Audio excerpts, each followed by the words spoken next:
गुरुवर श्री विद्यासागर जी महाराज की शुद्ध पंचमी महापर्व की आचार्य श्री स्वामी सागर जी महाराज की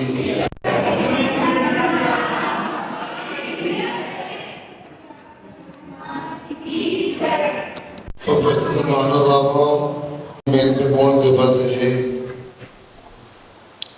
आप लोगों को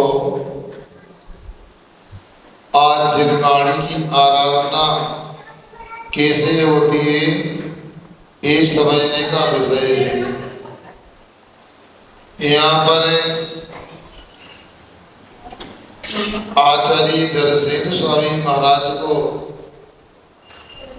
याद करना आवश्यक है।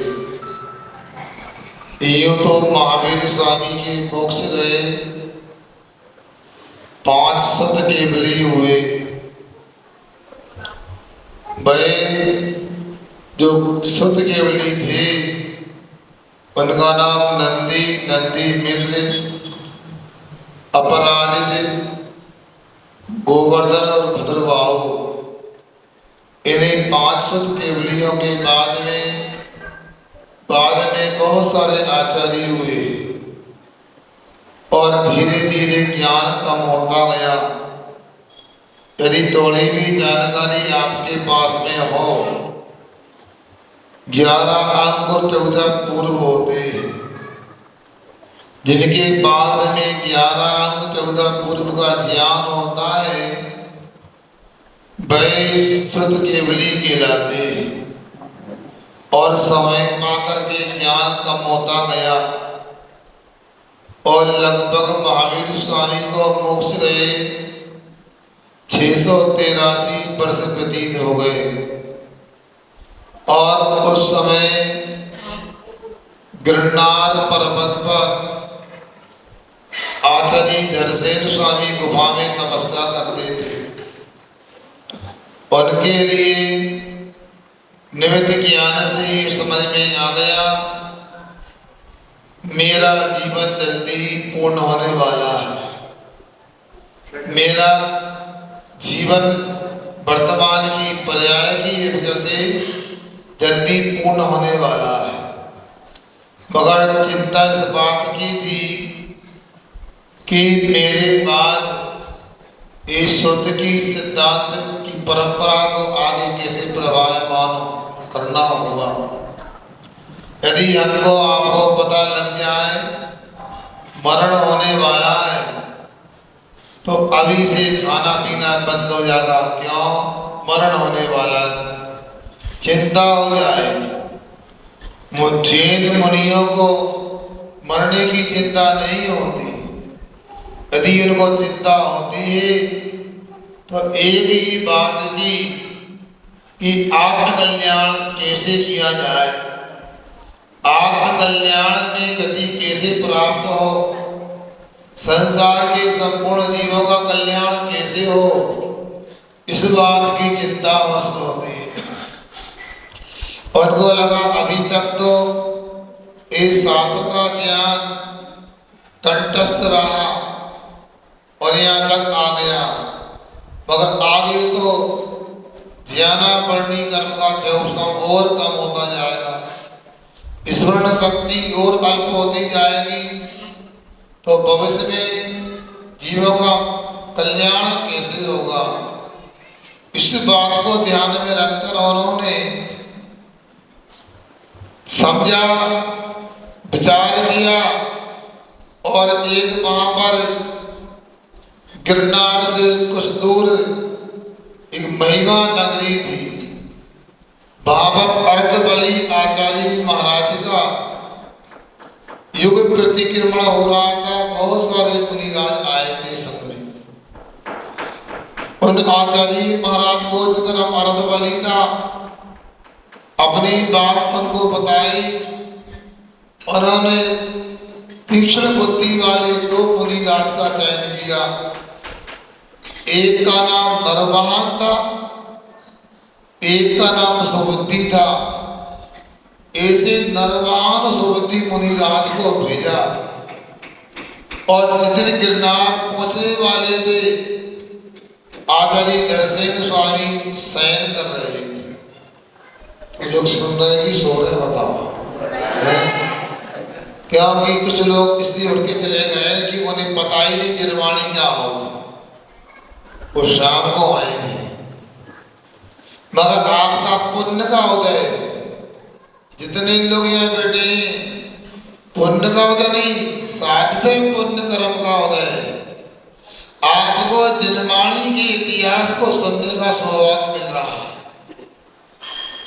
यहाँ ये कहा जा रहा है जिस दिन दो मुनि रात का आश्रय देखता और उन्हें विश्वास हो गया अब ये जनमाणी की रक्षा हो जाएगी। सुबह सपने के अनुसार दो मुनि महाराज आए, 3 दिन विश्राम कराया।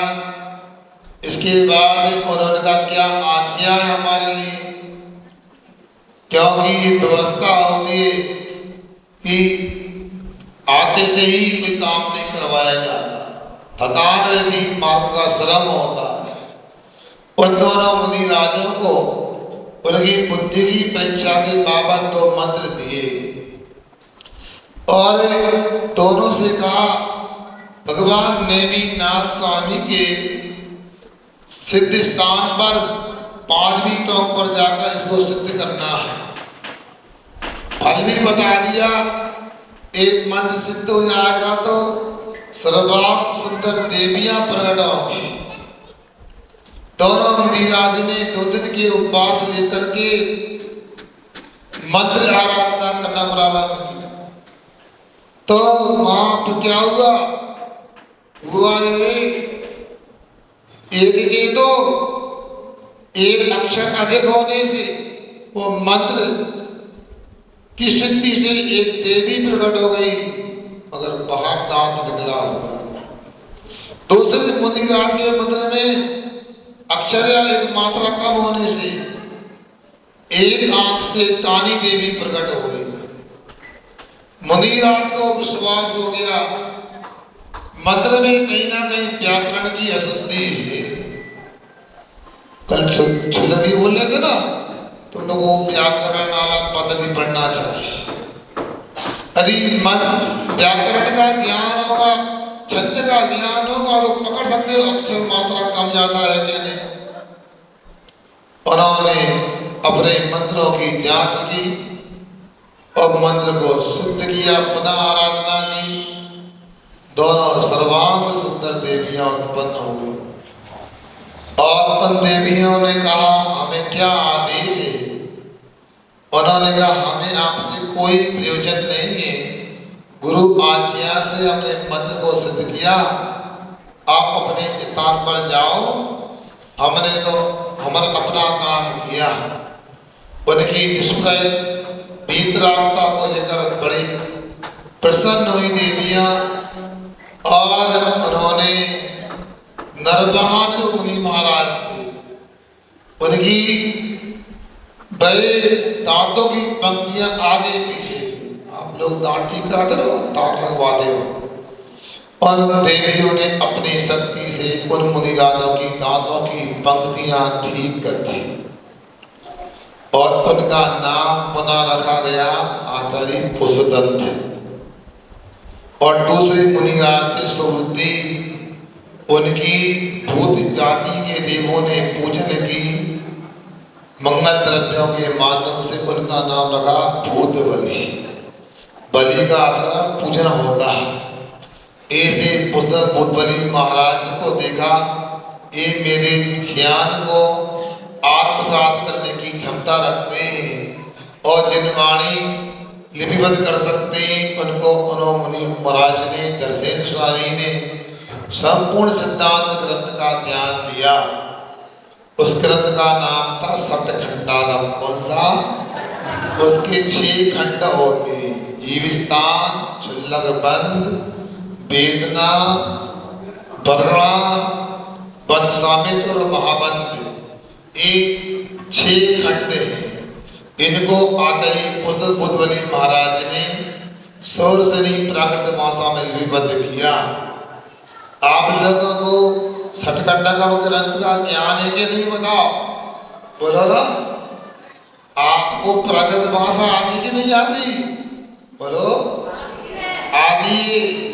आपको सतखंडागम की गाथा भी याद है? बोलो है कि नहीं? ब्रह्मोकार मंत्र ही सतखंडागम ग्रंथ की पहली गाथा है। अभी उच्चारण किया, आप लोग समझो। ब्रह्मोकार मंत्र पढ़ने का मतलब सतखंडागम ग्रंथ का पाठ करना है। ऐसा भगवान आपके लिए होना चाहिए। और आचार्य पुस्तक भूतमली महाराज ने ज्ञान प्राप्त किया। ज्ञान प्राप्त होने के बाद धनसेन स्वामी ने कहा, अब मेरी समाधि का समय है, आप लोगों को यहाँ से विहार करना है, चातुर्मास निकट है। उन्होंने कहा नहीं, हम आपकी सेवा में रहना चाहते नहीं, आपसे राग हो सकता है, समाधि में गड़बड़ी हो सकती है।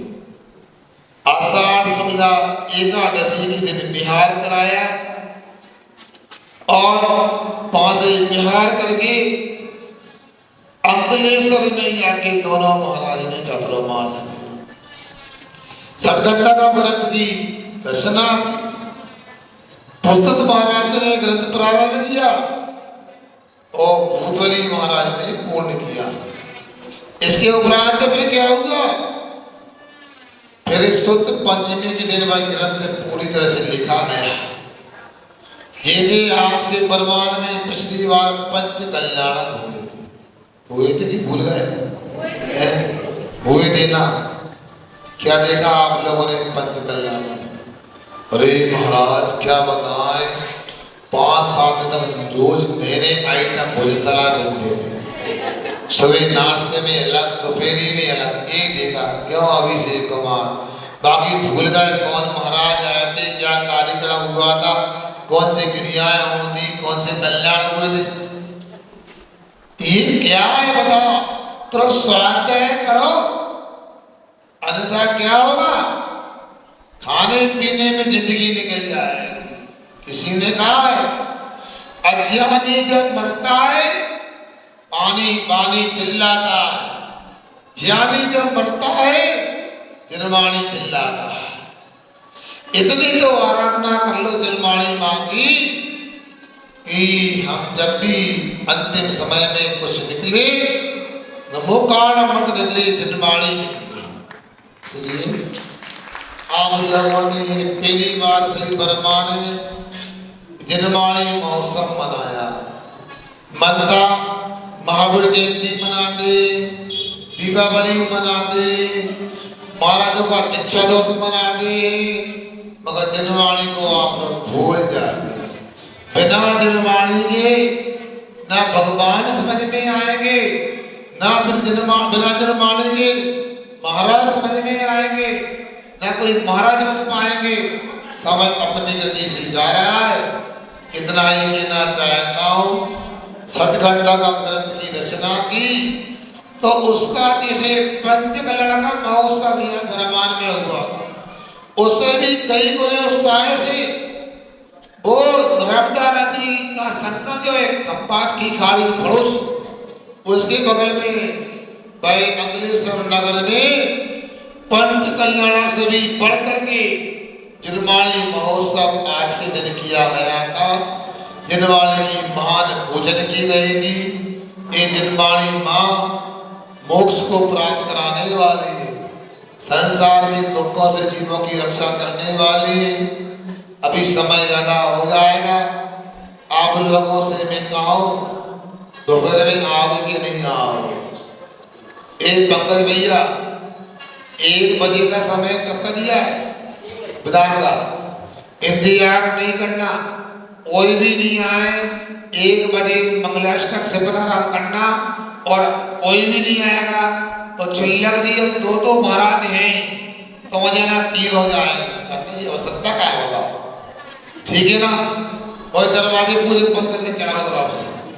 कब तक? शाम के 6 बजे तक। और रात में कोई खाएगा नहीं। बाकी भी दरवाजे भोजन यदि व्यवस्था की गई है भोजनशाला प्रारंभ तो जिनवाणी के बाद ही होगी, विधान होगा। छुल्लक जी बोलेंगे 1-2 घंटा और 2-3 घंटा हम बोल लेंगे, क्योंकि जिनवाणी का दिन है यहाँ। जितना सुनना चाहो उतना कम है। ऐसा मौका कम मिलता है। दुनिया की पुस्तकों को खूब पढ़ा है। एक जिनवाणी माता है जिसको आज तक नहीं पढ़ा है, इसको पढ़ लोगे तो संसार सागर से पार हो जाओगे। इसलिए हम कहते हैं पाठशाला होना चाहिए हर जगह। जिनवाणी की आराधना बचपन से होना चाहिए। किसी ने कहा है आज बच्चों को सच्ची राह दिखा देना, वो चल नहीं सकते उन्हें चलना सिखा देना। अरे वे आपके उपकार को मानेंगे जरूर जब उनको उंगली पकड़ के पाठशाला पहुंचा देना, पाठशाला पहुंचा देना। हम अपनी बात को या समाप्त नहीं कर रहे हैं या विराम दे रहे हैं। बाद में मतदान काल में पुनः चर्चा करेंगे जिनवाणी की क्या महिमा है, अनुयोग क्या होते हैं, सम्यक ज्ञान क्या होता है, और भी अनेक प्रकार की अच्छी बातें आपको यह सुनने मिलेंगी। आप लोगों ने न कोई पत्रिका निकाली, न कोई निष्ठ बनवाया, फिर भी कितने दूर दूर के लोग यहाँ पर आ गए। बताओ कहाँ डिंडोरी है, कहाँ सागर है, कहाँ छिंदवाड़ा है, कहाँ जबलपुर है, और कहाँ करेली है, कहाँ सियोरा है। और इसके बाद भी यहाँ के लोग भी आए और विश्वास है वो रवाना हो गए अपने अपने घर से। शाम तक सब आ जाएंगे। भगवान से प्रार्थना है सबको इतनी सद्बुद्धि मिले, इतना सद्ज्ञान मिले, इतना सम्यक ज्ञान मिले, जिनवाणी की महिमा को समझ सके। दुकान खोलने का विकल्प नहीं करना, पूरे पुरुषों को आज विधान में आना है। मैं देख रहा हूँ चेहरा, आप लोग भले ही सुबह कीर्तन में नहीं आ पाओ, अभिषेक पूजन में नहीं आ पाए, दोपहर के विधान में हर व्यक्ति को, हर बच्चे को, हर बच्ची को, हर पुरुष को, महिला को आना है। ना कोई बात चलेगी, सुन रहे कि नहीं, ना कोई बात चलेगी, ना कोई बहाना चलेगा। दोपहर के होने वाले विधान में सबको आना पड़ेगा, आना पड़ेगा। अहिंसा परमो धर्म की